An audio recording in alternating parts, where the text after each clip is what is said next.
can tell you that the trip that I took to Ohio was absolutely phenomenal. And that was organized by Anita Rios and Bob Fitrakis. Now, I can tell you that people in Ohio have been through the ringer because of what happened in the '04 election. Now, most times when people go through the ringers, they don't know that they've been through the ringer. But the folks in Ohio know it. And so they have no confidence at all in either the Republicans or the Democrats, and they are open. I found them to be extremely open. An example, I'm in Columbus, Ohio.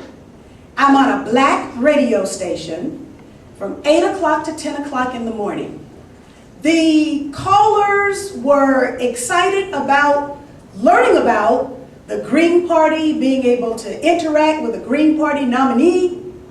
And so the radio show host decided to have an additional event at 2 o'clock, which he said, for those of you who are interested, please come at 2 o'clock and meet us at the school. When I arrived at the school, I couldn't believe it. It was standing room only. 100% black community. And so I asked them, I said, did y'all know about this before? No, they raised their hand. They had only heard about it on the radio. But they wanted to have a substantive conversation. And that is what exactly has been missing from this campaign. Substantive conversation about the problems and the challenges that face us as a country. It took me 4 days to write that acceptance speech that hopefully you all heard or saw on C-SPAN. But what I found was that when on my birthday last year, I declared independence from the national leadership that had made us complicit in all of these crimes that have been committed by the Bush administration and the Democratic majority in the Congress's willingness and readiness to go along with that and then remove accountability by taking impeachment off the table. When they did that, I felt that I had no choice but to make a public declaration of independence. But I didn't realize that I was following in the footsteps of some very strong people who 160 years ago also declared their independence from the national leadership and the politics of their day. That politics was the politics that denied women the right to vote. And so they had a meeting in Seneca Falls, New York. 260 men and 260 women and 40 men. But among those men were Frederick Douglass. Among those women was Sojourner Truth. And it took them 72 years to reach their goal, but they did reach their goal. So I am happy to report to you that I am confident that it may take us a very long time, as Dr. King said, to reach our goal, to reach the promised land, but we can take our country back. We have to believe, though, that we can take our country back. The country belongs to us.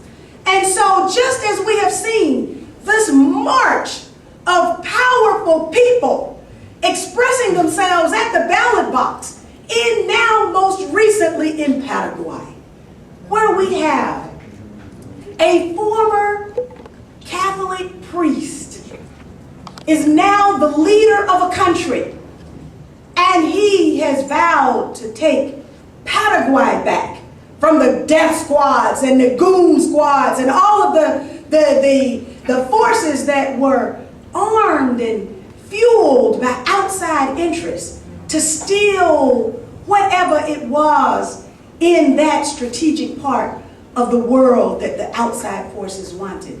But they have followed Brazil, first India, and Spain, of course, we know, through the power of the vote, they took their country back. But then in Brazil and Venezuela and Ecuador and Bolivia and Nicaragua, Daniel Ortega is back, in Haiti and in Cote d'Ivoire. People understood the value of their vote. Now, the other side understands the value of our vote because they work very hard to steal it.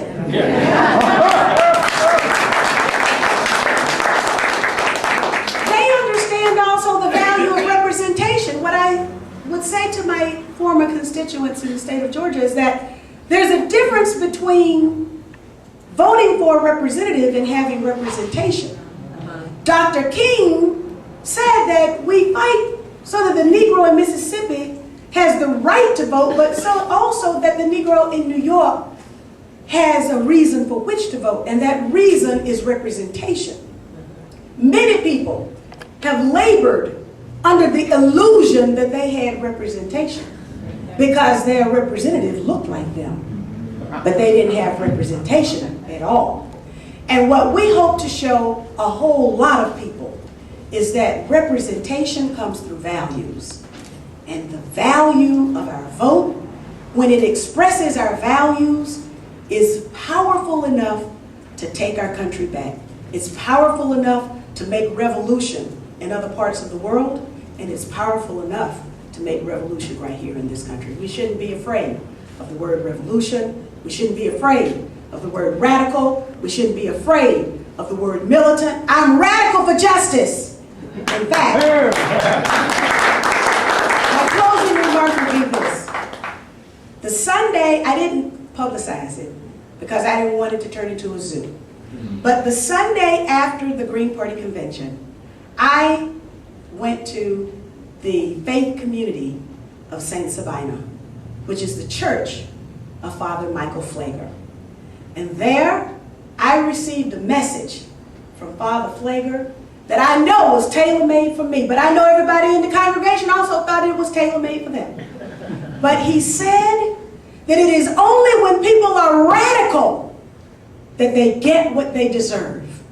Because then they're not willing to conform. They're not willing to go along, to get along, to fit in. They are willing to step outside of a box. And they don't care how they look. They don't care the names that they're called because they're radical in their faith that they can get what they want, what they deserve.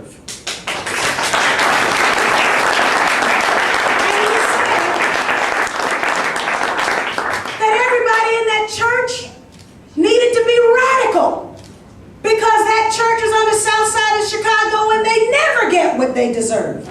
But it was only when they decided to get radical that they begin to get the services in their community that other communities take for granted. And Father Flager concluded by saying that we should never, once we understand that our role is to be radical, we must never apologize for being free, because being radical allows you to be free.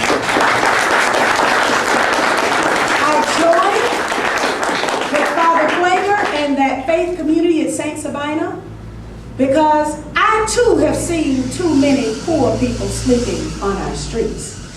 I have seen too many people digging through trash cans, trying to earn a living, to eke out a living. I have seen too much wealth in this country for there to be the kind of poverty that was shown to the world in New Orleans after Hurricane Katrina.